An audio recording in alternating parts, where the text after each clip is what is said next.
Here's a little song I wrote. You might want to hear it in your pod. You'll owe nothing and be happy. Ain't got no cash, ain't got no car, but 24 booster shots in your arm. Oh, nothing. Be happy. You can't even buy shit in the store because of your low social credit score. Oh, nothing. Be happy.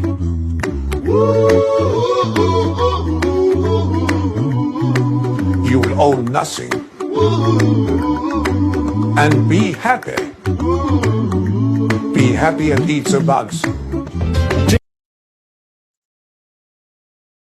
Bonjour, bonjour tout le monde. Ben oui, soyez heureux, vous ne posséderez rien et vous serez heureux. Petit clin d'œil à l'équipe de Géopolitique ici ce matin. Tout le monde va bien. Moi, je suis vraiment contente. Là, ça sonne la fin des directs sur Facebook, mais on dirait que j'en prends plaisir. On dirait que je me permets d'aborder les dernières fois certains sujets. Et justement, aujourd'hui, il y en a un, hein, vous le savez, que j'ai annoncé, qui va comporter un peu le parcours d'un politicien important dans notre vie politique, François Legault. On va faire le comparatif entre les macroneries et tout ce qui se passe ici, côté magouillage. On va aller voir aussi du côté des médias. Ouvrez grand vos oreilles aujourd'hui. Il y a des choses qui ont été dites, puis on va aller écouter ça.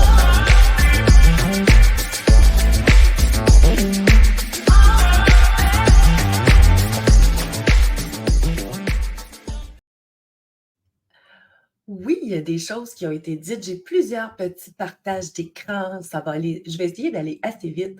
Alors, je vais commencer tout de suite avec pour mettre. Je vais faire mon premier partage d'écran, tu vois.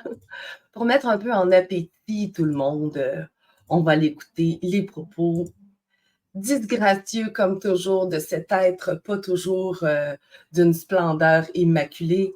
Mais on va quand même écouter son point de vue, puis ça va orienter, vous allez voir, le parcours de ce direct. On l'écoute. Ce que je pense depuis longtemps, c'est que c'est probablement le plus médiocre des premiers ministres que j'ai vu de ma carrière. C'est vrai, Ben, c'est pas sévère, je le pense sincèrement. Je le pense sincèrement. Là. J'en ai vu quelques-uns. Là. J'ai couvert René Lévesque, puis Pierre-Éliott Trudeau, puis tous ces gens-là. Je n'ai jamais vu un de nos premiers ministres faire une telle connerie en France, mais ça ne fait qu'ajouter à toute la panoplie des conneries. Là, j'ai hâte de voir quand on va voir en fait les documents sur Nordpol, quelle autre connerie qu'il a oublié de nous dire. C'est honteux. Et moi, j'ai jamais honte d'être québécois. Je suis très fier d'être québécois, mais des fois, quand je regarde aller Legault, je me dis, mais quand est-ce qu'on le sacre dehors? Quand est-ce qu'on le sacre dehors?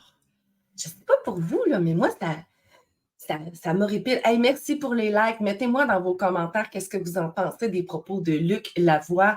Mettez des pouces, puis partagez-le, ce live-là. Bien sûr, on parle de politique ici au Québec. On fait des liens aussi avec qu'est-ce qui se passe. Et le prochain direct, je vous le dis tout de suite, ça va expliquer mon explication, si vous voulez, de ce qui se passe autour de la planète, cette crise qui est évidente. Mais revenons à aujourd'hui. Oui, on l'entend de la part d'un spécialiste expert en politique. On sait maintenant. Est-ce que le son est bon? Est-ce qu'il y a quelqu'un à l'écoute? Testing, 1, 2. Vous êtes souvent en rediffusion, je le sais, j'apprécie. On ne peut pas toujours s'attraper. Mes lives ne sont pas non plus terriblement annoncés. Il y aura beaucoup de changements là-dessus, puis on va beaucoup mieux suivre. C'est pour ça que je travaille si fort également. Pour ceux qui se demandent, les plateformes Facebook, pourquoi c'est ma plateforme en ce moment pour m'exprimer, c'est parce que c'est vraiment vers les derniers. Je veux fermer cette page. Je le sais qu'il y a des propos comme le prochain direct, qu'on n'a plus le droit de dire. Il y a carrément des lois. Puis ça m'amène aussi à vous amener à revoir ou voir des capsules que j'ai faites beaucoup par le passé pour ce totalitarisme qui se met en place, cette présence, cette absence de nos droits qui est de plus en plus flagrante. Et c'est ce qui me choque, c'est que pendant la fausse pandémie, cette crise sanitaire qui n'était pas sanitaire, mais bien politique, on le voit aujourd'hui dans tout ce qui est les topos politiques, et ce, de l'Orient comme de l'Occident. Donc, on a compris que c'était un tour de passe-passe politique, puis comme dans chacune de leurs stratégies, que ce soit les guerres, que ce soit les médias, les médicaments, ben, ils trouvent toujours une façon de faire de l'argent. Hein? Alors, suivons l'argent. Aujourd'hui, on va aller faire le tour de Legault. Vous allez en apprendre peut-être, vous allez être surpris, vous n'allez pas le croire. On verra quelle est votre connaissance de votre politique québécoise. Mais je vais vous emmener, parce qu'il y a des choses qui ont été dites. Hein? Puis, on va aller comme ça, se promener, et je vous passe ça tout de suite avec le prochain partage d'écran, qui est ce petit vidéo. Vous l'avez peut-être vu passer sur les réseaux sociaux. Ah, il est où? Ouf, j'ai eu peur de l'avoir perdu. Partage d'écran. Oui, je m'abstiens de parler parce que c'est grandement important ce qui s'est dit sur ce plateau à heure de grande écoute sur une télévision d'État quand même. Je le mets tout de suite, on l'écoute. Oui, parce que je me suis vacciné pour me protéger. Non, non, parce que vous avez pensé à autrui. Non, je suis pas d'accord avec vous. Vous, oui. C'est bien. Mais les jeunes de 15-20 ans qui ne risquaient rien, Ouais, c'est vrai. ils risquaient rien, les jeunes de 15-25 ans. Ils terminaient pas en réa. On les a tous vaccinés en leur expliquant, attention, si tu es vacciné, tu vas penser à ton grand-père, ta grand-mère, ça pour les autres. C'était ça. En fait, on a su assez vite que c'était pas vrai, Mais et on a été interdit c'était interdit de le dire. Mais évidemment. Bang. C'est quand même incroyable. Oui. Bon, il nous reste 2 minutes. Donc, changeons de sujet. On l'a su il y a un moment, je vous le remets. C'est tellement vrai, c'est tellement important ce qu'il dit. On va lui donner de l'attention, on le remet. C'est vite que c'était pas vrai, Mais et tout on le a monde été le interdit savait. c'était interdit de le dire. Mais évidemment. C'est quand même incroyable. Bon, il nous reste 2 minutes. OK. Donc, on le savait que c'était pas vrai, mais ça nous a été interdit de le dire. Hein? Puis nous, qui avions juste un peu de jugeote et de questions, donc on a essayé de le sortir, la censure, le shadow ban, c'est incroyable. Toutes les tentatives qui ont été faites pour garder, bien sûr, le silence. Encore une fois, il y a plein de gens qui le disent. J'espère que vous avez vu ces extraits vidéo que on a un sujet, on peut parler de presque tous les sujets. On peut parler de la guerre, on peut parler des conflits politiques, on peut parler de la corruption, parce qu'en ce moment, c'est juste ça qu'ils font les oppositions puis les journalistes, de parler à quel point c'était corrompu ce gouvernement de la CAQ, à quel point il y a eu des contrats gré à gré, à quel point il a fait plaisir à ses petits amis. Ils ne font que ça. Mais avez-vous remarqué que tout ce qui s'est fait au courant de cette fausse crise sanitaire organisée sous le gouvernement Legault, ça, personne n'en parle, ni même l'opposition. Et pourtant, il y aurait de quoi à dire. Alors, justement, on va aller prendre les propos d'un homme que je trouve qui a beaucoup, très beau verbe. Puis, on va s'amuser avec les mots. Alors, mon prochain transfert, mon prochain partage d'écran, je le fais tout de suite. Voilà. C'est très bien dit. Hein? Évidemment, ça n'a pas été dit par nos journalistes québécois, ni même des journalistes français, ni même des journalistes anglais. Non.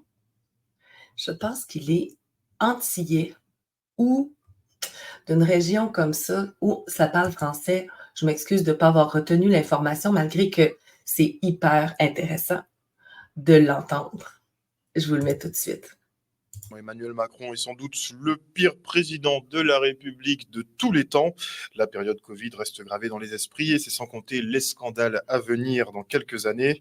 2 ans de coercition, d'obligations, de contraintes, de mesures absurdes sous couvert de révolution scientifique avec un vaccin tout puissant, 2 ans de mensonges, de gabegie financière, avec 400 milliards d'euros dépensés pour une maladie qui a moins tué que la gestion de crise en elle-même. 2 ans sans débat contradictoire où des spécialistes et experts en santé ont littéralement mis leurs confrères au banc de la société comme des parias complotistes. Tout ça, ça doit se payer à un moment donné. Oh, excellent. Je me suis amusée ici là, à le mettre à notre sauce québécoise. Donc, effectivement, François Legault est sans doute le pire premier ministre, pardon, on va enlever président, le pire premier ministre de tous les temps. La période COVID reste gravée dans les esprits et c'est sans compter tous ces scandales. Tous ces gris à gris surtout. Legault, lui, ça a été du crash de cash incroyable, sans couverture, sans se cacher, juste comme ça. C'était... Ouais, ils ont eu chacun leur sauce. Je continue, si on transmet les propos de ce brave commentateur, avec notre cher premier ministre. Dans quelques 2 ans de coercition, d'obligation, de contraintes, de mesures sous couvert de révolution scientifique, avec un accent tout-puissant de mensonges. Ils se sont pris pour des dieux tout-puissants. La loi sur la santé publique, l'article 123.7. Tellement important, cette petite phrase qui peut s'octroyer tous les montants qu'il veut. C'était ça, la loi, l'article. Se sont pris pour des tout-puissants, Legault, son ego, toute sa gang de plantes vertes qui ont servi absolument rien. Et encore une fois, il n'y en a pas un qui s'est prononcé, qui s'est opposé. Aujourd'hui, il s'y oppose, mais sans jamais prononcer les mots, hein? Pourtant. Donc, ces mensonges qui ont mené à ce gouffre financier avec, ici au Québec, 200 milliards de dollars et des poussières dépensés pour une maladie qui a tué qui a moins tué que la gestion de la crise en elle-même. Pensez-y, 2 ans sans débat contradictoire aux chambres, aux nouvelles, avec les journalistes, les politiciens, personne. 2 ans de silence, de faillite, de perte de commerce, de perte de jouissance de la vie. 2 ans de propos haineux, ségrégationnistes de la part de ceux qui avaient des titres d'autorité, les journalistes, les politiciens. Et 2 ans de silence de ces professionnels sous des ordres comme l'ordre des médecins, le professionnel des pharmaciens et des avocats, et nommez-les les autres, qui se sont tués. 2 ans.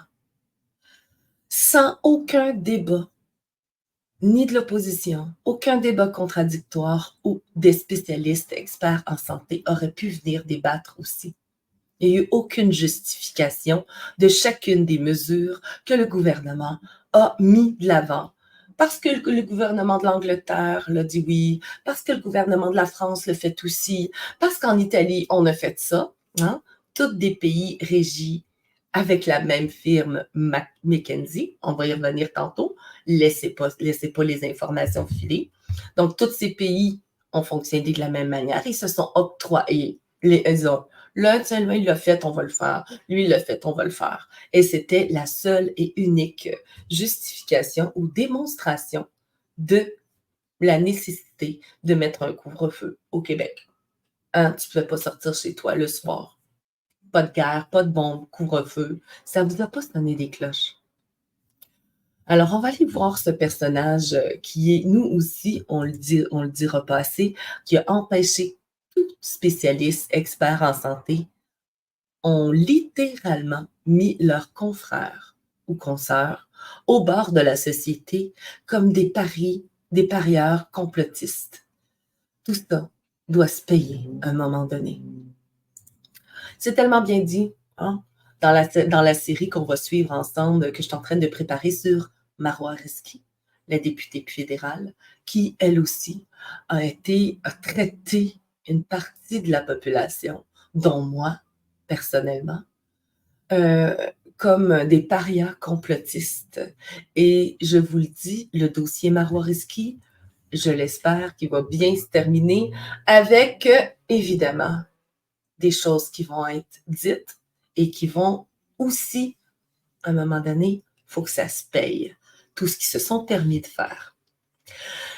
Je termine cette petite parenthèse. Je vais retirer tous ces mots-là. Donc, je vous mets ici le lien du vidéo avec Luc Lavoie. Il y en a plein d'autres où il s'exprime avec autant de tendresse sur les prouesses du premier ministre.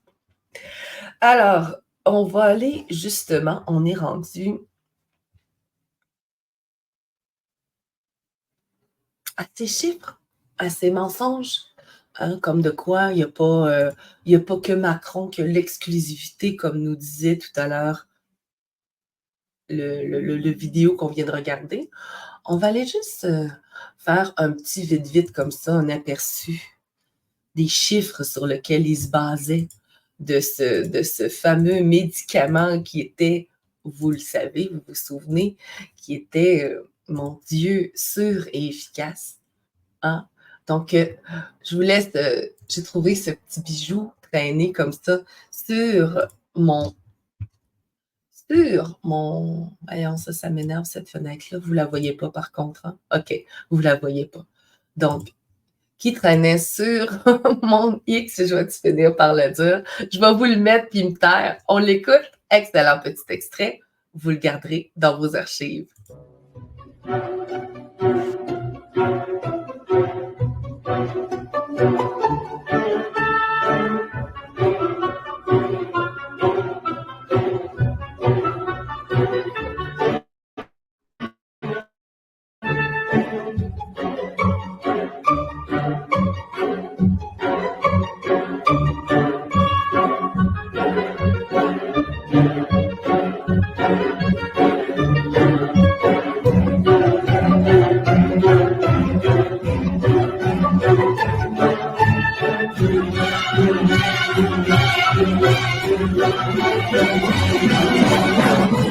Wouhou! Là, c'est le fun.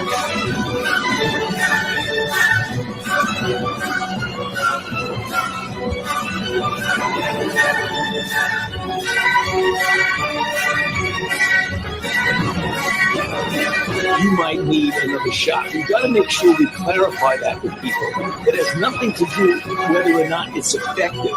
We know it's highly effective.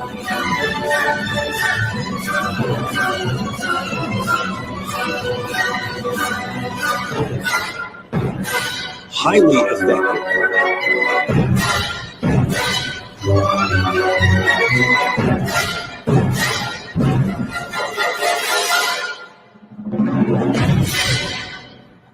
Dans ta gueule! Je trouve ça tellement extraordinairement bon. C'est tellement un super de beau montage. Je m'excuse, j'ai pas l'extrait. Je vous laisserai. J'ai trouvé ça un petit bijou des fois comme ça que je garde. Je me dis, oh mon Dieu, ça va tellement bien, tellement bien. Ils se sont fiés sur quoi? Ils se sont fiés sur des chiffres qui ont sorti dans des Crack-a-Jack, des pochettes de Crack-a-Jack, c'est carrément ça. Vous l'avez vu, il y a eu tous les chiffres possibles, imaginables, les vrais, les contraires. C'était voulu aussi, hein. C'est vraiment voulu, hein. J'ai une certaine série sur la propagande, comment ils ont installé cette fenêtre d'Ulverton finalement, comment ça a été possible de rentrer autant de bullshit à la seconde, puis que le monde a gobé ça. OK? Il y en a plusieurs qui se trouvent extrêmement épais d'avoir gobé ces merdes hein, depuis le jour 1, depuis le jour 10, depuis le 785e jour où vous avez pris conscience comment vous étiez stupide. Ça n'a pas d'importance. Hein. L'important, c'est de le voir maintenant puis de comprendre surtout que tout ce qui est non dit durant cette crise, cette fausse crise, est applicable sur toutes les autres sphères. Hein. le climatique qui s'en vient. Bien sûr que de crise sanitaire, ils ne reviendront pas tout de suite avec une crise sanitaire parce qu'ils se sont plantés royal. Ils vont aller vers une crise climatique. Hein? Avouez que c'est plus chic comme terme. Donc, ça va être les mêmes stratégies, les mêmes façons de faire. Oui, je suis positive pour l'avenir. Hein. Je suis en train de mettre table qu'après ce chaos-là, il va venir d'autres crises. Il va y en avoir d'autres. Et ce ne sera pas tout de suite une deuxième, puis une troisième, puis une quatrième crise sanitaire parce que des façons biologiques de détruire l'humain, il y en a bien plus que juste une petite pandémie comme ça dans leur petite pochette arrière. Inquiétez-vous pas. Ils ont d'autres trucs. Mais je pense que la prochaine, ce sera climatique quand même. C'est tellement évident. Le citoyen se sent tellement supérieur lorsqu'il entre dans ces idées de « je suis un bon citoyen, moi j'ai une voiture électrique ». Vous avez vu tout le topo, le wokisme, etc. Donc, oui, on a plusieurs crises à passer encore. On ne peut pas s'asseoir là-dessus et dire « Ouf, on l'a échappé belle ». On est loin de là. Je reviens à mon sujet principal, le go. Parce que moi, ce qui m'intéresse, oui, la politique internationale, la géopolitique, la politique américaine, mais il faut le voir qu'ici, on a quand même une politique assez collée sur la France, une politique qui se veut quand même pas mal copier-coller. Donc, c'est pour ça qu'aujourd'hui, c'est ça le jeu. Je copie-colle avec Macron, que tout le monde peut parler de lui. Tout le monde dit que c'est un mauvais ci, tout le monde dit que c'est un ça, tout le monde le pointe, tout le monde le nomme. Mais il fait exactement les mêmes choses que Legault ou Trudeau. Hein? Je ne parle pas souvent de Trudeau. Hein? C'est parce que je l'abjecte un tantinet plus. Donc, j'ai plus de difficultés avec lui. Et profondément québécoise, profondément aussi patriote, je m'intéresse davantage à ce qui se passe ici dans mon pays que dans le reste du Canada, qui, selon moi, ne me concerne pas plus que ce qui se passe aux États-Unis. Je suis à ce point-là patriote. Alors oui, je suis nationaliste. Ouh! Incroyable les mots que je prononce. Parlant de mots que je prononce avant d'aller dans la toute fin de ce Big Bang sur des choses qui ont été dites et des choses qui n'ont pas été dites, mais que je fais plaisir à dire. Les mots, hein, les mots que je vais prononcer, certains mots, je fais des blagues, mon Dieu, je m'excuse, j'ai un verre de contact qui me crée définitivement des problèmes. Donc, je fais attention aux mots, puis je ferai davantage attention aux mots parce que vous irez voir aussi une petite série. Je vous invite à aller faire le tour de LTR Solutions, de vous abonner, même si ça change, ça va changer de logo, ça va changer de couleur. Les anciennes vidéos sont encore là. Donc, pourquoi qu'on a une dépopulation? Ça vient de qui? D'où ça part? Pourquoi qu'on comprend mieux notre présent? J'ai mis quelques petites traces du passé. J'ai mis du un peu tout. Donc, vous irez voir les mots aussi qui ont été utilisés et les lois. Hein, c'est de ça dont je parlais. J'ai mis quelques vestiges de la loi 63, par exemple, ou que c'est écrit partout. Là. Oui, je sais que le but, c'est pour protéger les enfants. Les intentions sont toujours nobles et bonnes. Mais quand tu lis comme faux, là, tu vois la défense de certaines minorités religieuses en plus, aux dépens du peuple québécois qui est catholique, chrétien. Hein? Donc, tu n'auras pas le droit de défendre ta religion ici même au Québec aux dépens de certaines minorités. Et tu ne pourras plus les nommer. C'est pour ça que Carole Martel, les lives que je fais ici, j'en ferai plus. Comprenez-le, là. Les lois sont déjà sorties.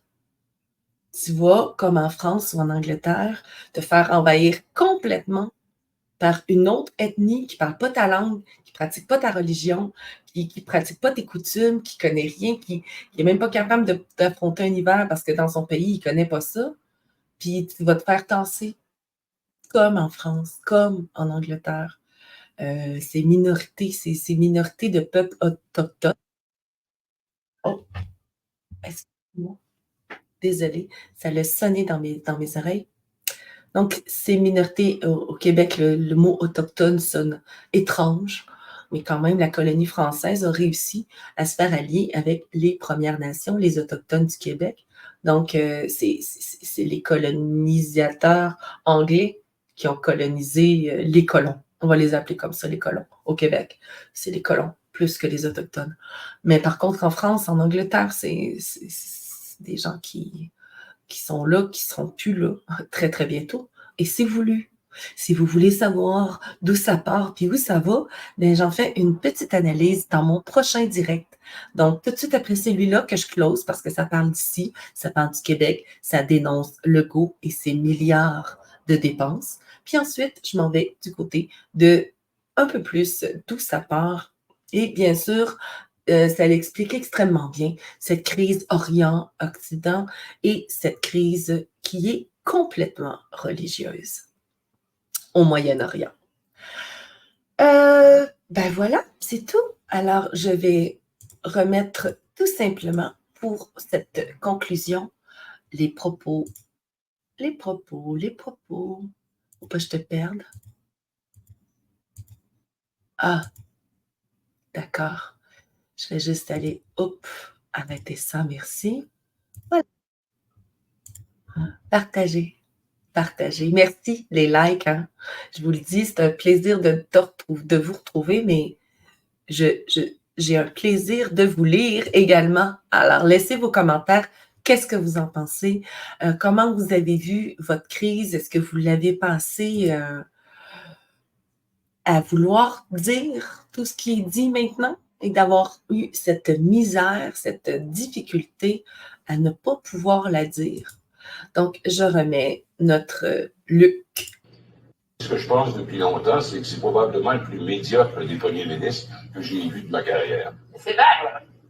Ben, c'est pas sévère, je le pense sincèrement. Je le pense sincèrement. J'en ai vu quelques-uns. Là. J'ai couvert René Lévesque, puis Pierre-Éliott Trudeau, puis tous ces gens-là. Toutes des trucs des francs-maçons. Un de nos premiers ministres faire une telle connerie en France, mais ça ne fait qu'ajouter à toute la panoplie des conneries. J'ai hâte de voir quand on va voir enfin les documents sur Nordpol, quelle autre connerie qu'il a oublié de nous dire. C'est honteux. Et moi, j'ai jamais honte d'être québécois. Je suis très fier d'être québécois, mais des fois, quand je regarde aller Legault, je me dis, mais quand est-ce qu'on le sacre dehors? Il est un très bon exemple, hein, quand je parlais tout à l'heure d'ils se sont tus. Il n'a jamais pris ces mots-là, cette position-là, quand c'était le temps des contrats gré à gré, des dépenses. On va aller les revoir, comment ils ont fait se taire là-dessus. Alors, je vais tout de suite aller vous mettre à l'écran un peu le topo de ce que nous allons discuter. On veut en parler, nous autres aussi, là. Quand est-ce qu'on va le sacrer dehors? Hein? Avec tout ce qu'il fait, toutes les conneries, on sait que lui aussi, c'est tout à fait une marionnette qui sert le plan. Dépensé par personne en 2021. Wow! Il a été là au pouvoir depuis quelques mois avant la crise. Hein, vous vous rappelez? Donc, on va aller voir à quoi ça ressemble tout ça. Avant la COVID-19, donc les chiffres que j'ai sortis sont vérifiés, vérifiables. Vous pouvez vous taper ce travail-là si vous voulez, mais je l'ai fait pour que ce soit un peu plus clair, pour que les gouvernements, l'opposition arrêtent de se mettre la tête dans le sable. Avant la COVID, le 3,6 milliards a dû être injecté sur la dette, donc on était déjà dans un déficit.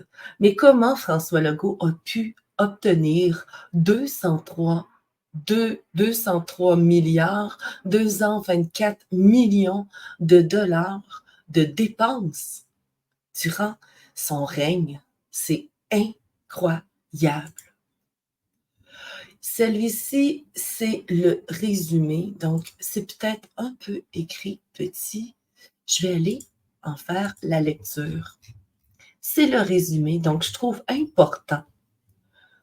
Et l'opposition pourront s'en servir. Je les invite à les utiliser, mes chiffres.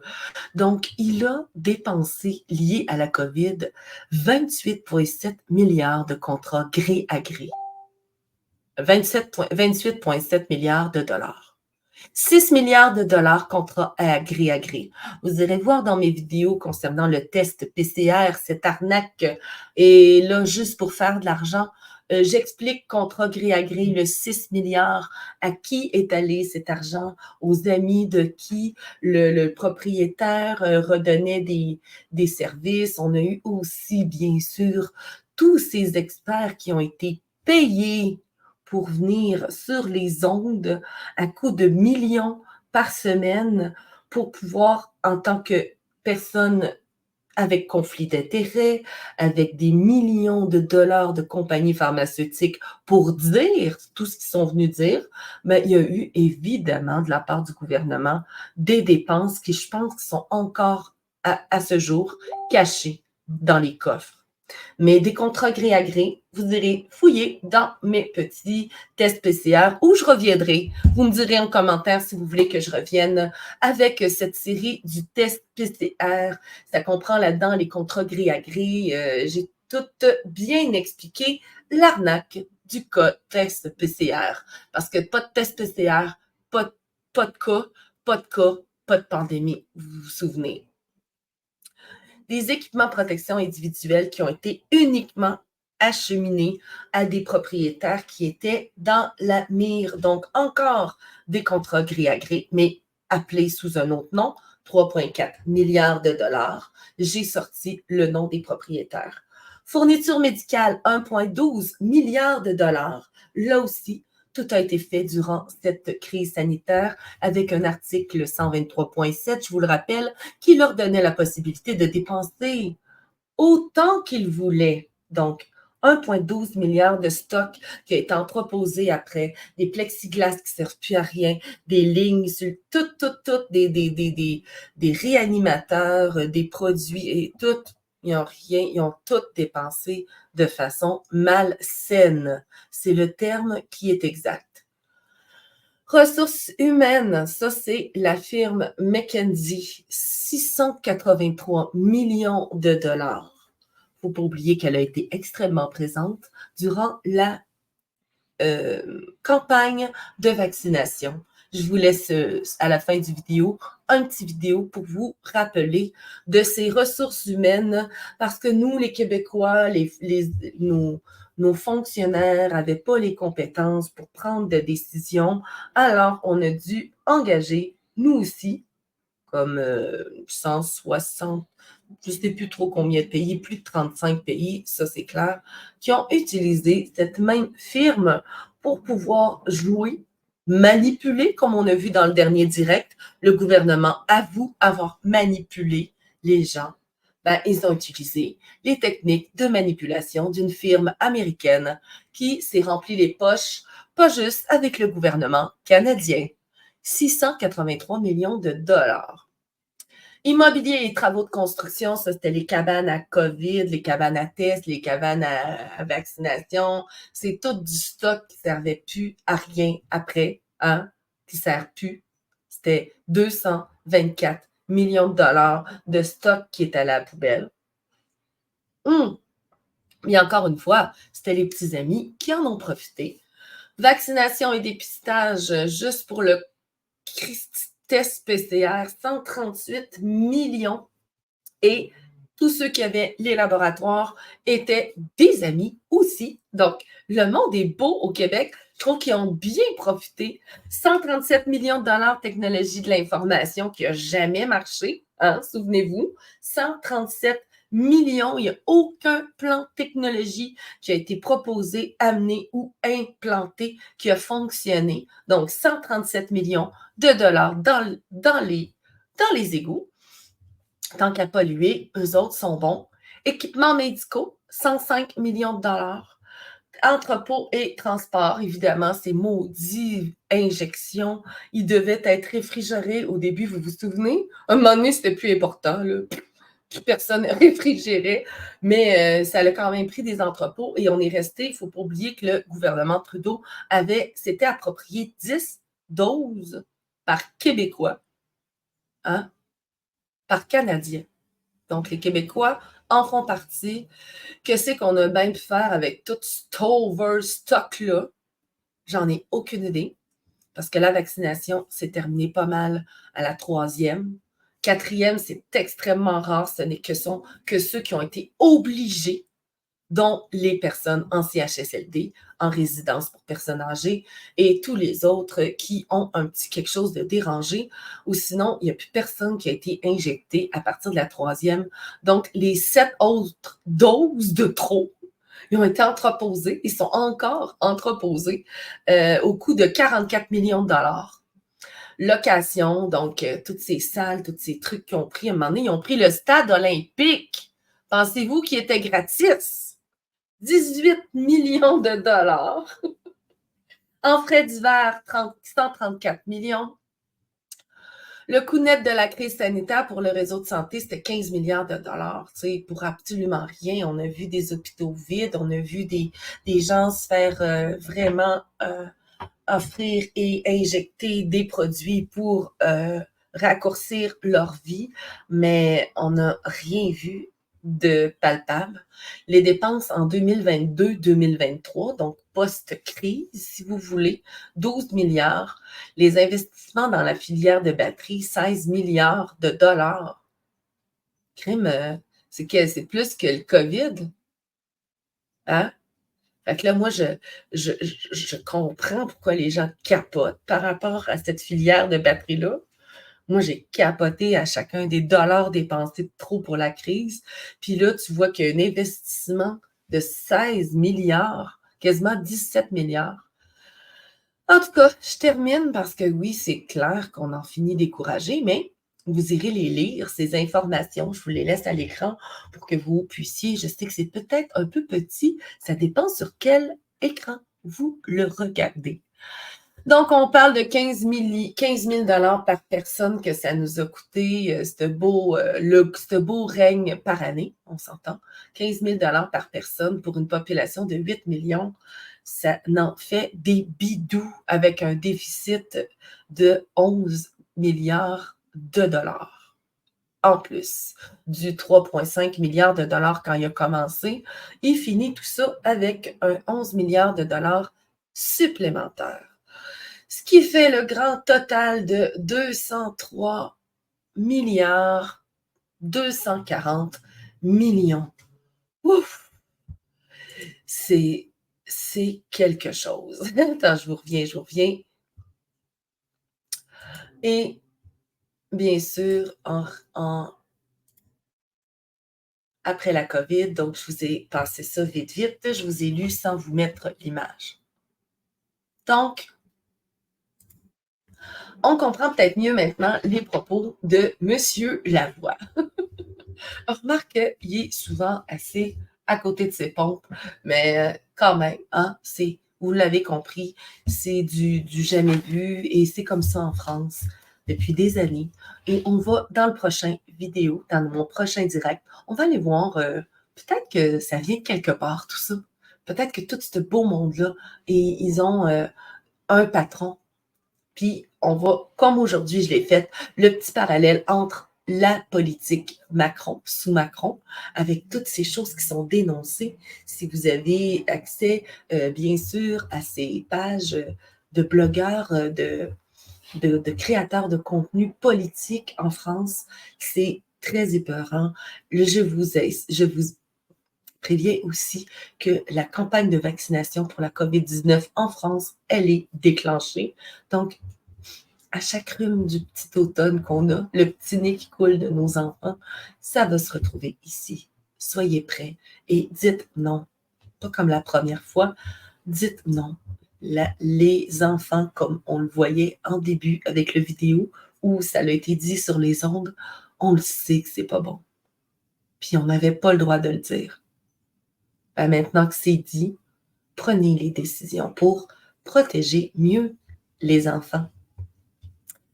Voilà. Alors, pour conclure la petite section finance, cette petite coercition qui a bien démontré cet état en manque, cet état, absence d'état de droit, totalitarisme, dépenses et presque de la dictature de la part de Legault. Il tripait en petit de régner.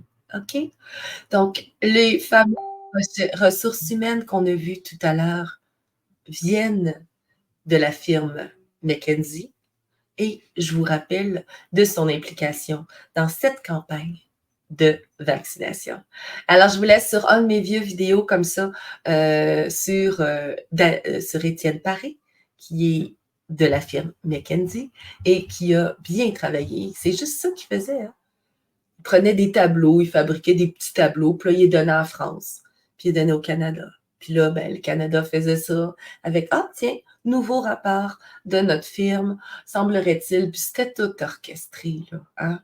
Fait que je vous présente un des collabos ici au Québec qui a du sang sur les mains, Étienne Paré.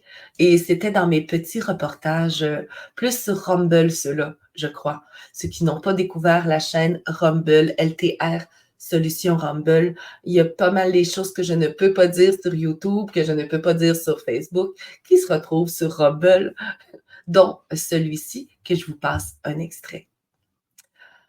Un dernier partage d'écran, puis je vous laisse là-dessus. Bonne fin de journée pour ceux qui veulent connaître l'histoire après. C'est l'Empire... comment j'ai intitulé le direct? Je m'en souviens déjà plus. L'Empire Lubavitch. J'ai trop mal écrit. Vous me retrouvez dans quelques minutes. On fait une pause, puis on se retrouve dans le prochain direct. À bientôt pour ceux qui me voient en rediffusion, puis qui prendront peut-être le temps de voir les derniers directs ou celui qui s'en vient. Je vous laisse sur le partage d'écran. Avant, il ne faut pas que j'oublie de le partir.